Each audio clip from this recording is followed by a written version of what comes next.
My name is Karl Klauberg. Born in 1898, I was a German gynecologist. I was a world-renowned physician. Here are the results of my research on female hormones. Oh, this is a new discovery! Medicine will advance again. Internationally, I was recognized as a leading specialist in infertility treatment.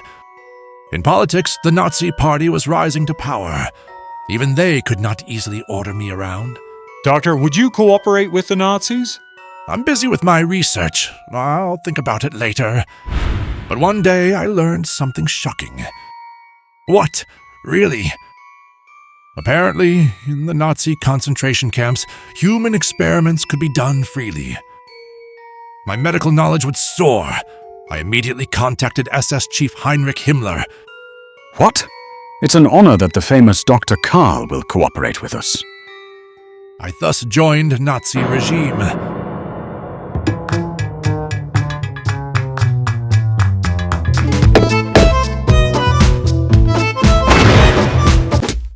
So, Doctor, what kind of research do you want to conduct at the camps? I want to establish a quick, inexpensive, non-surgical method to make women unable bear children.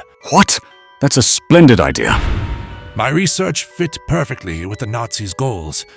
They sought ways to exploit Jews as slaves while also wiping them out. My research was exactly what they wanted.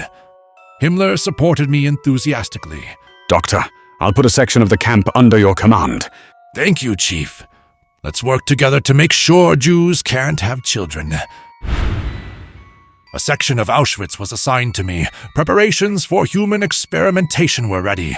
Ho, this is exciting! Every woman in that section was used as a test subject. I could do whatever I wanted. Let's get the experiment started. The first trial, an injection of formalin solution directly into the uterus. You'll feel just a little sting. When it's injected straight into the womb, the rejection response should cause the fallopian tubes to fuse, effectively destroying reproductive function. Naturally, there are plenty of side effects, excruciating pain, inflammation, convulsions, bleeding, high fever, even sepsis.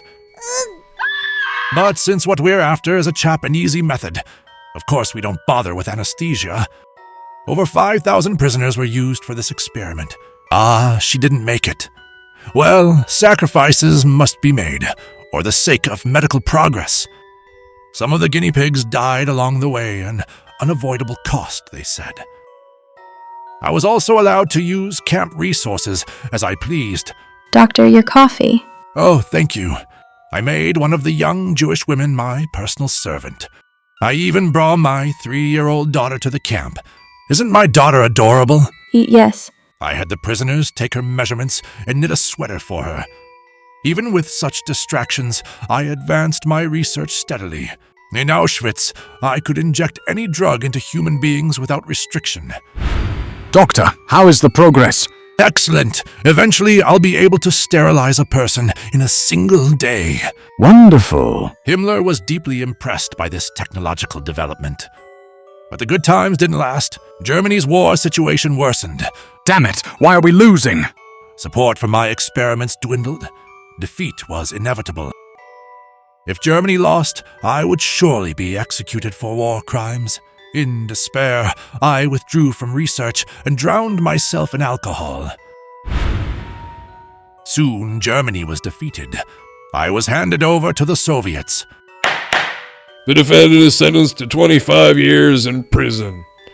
I escaped the death penalty, but was sentenced to 25 years of detention. But I was lucky. Only 7 years later, in 1955. Yes, I'm finally home again, freed. I returned to Germany as a free man. After experimenting on humans and serving only 7 years, I got off easy. Moreover, no newspapers or books mentioned my name. Post-war Germany was purging war criminals, yet somehow I wasn't on the list. For some reasons, I seemed to be forgiven. I'm a martyr of Nazism. I want to continue contributing to medical progress. I began appearing on television and received favorable coverage. But that craving for attention would choke me. Karl? He was a Nazi? I hadn't actually been pardoned. I had simply gone unnoticed. Compared to the worst of the Nazi figures, I was too minor, too obscure. If I'd stayed quiet, no one would have noticed me. But by going on the media, I caught the attention of the German police. That devil! He made me unable to have children! Survivors of the experiments protested fiercely, and I was arrested again. Even though I had been released, I now faced trial once more. His personality is distorted and clearly deranged. For the most celebrated doctor in Germany to suffer such humiliation. 2 years later, 1957. Perhaps from stress, I died right before the trial. Had I not sought the spotlight, I might have escaped punishment.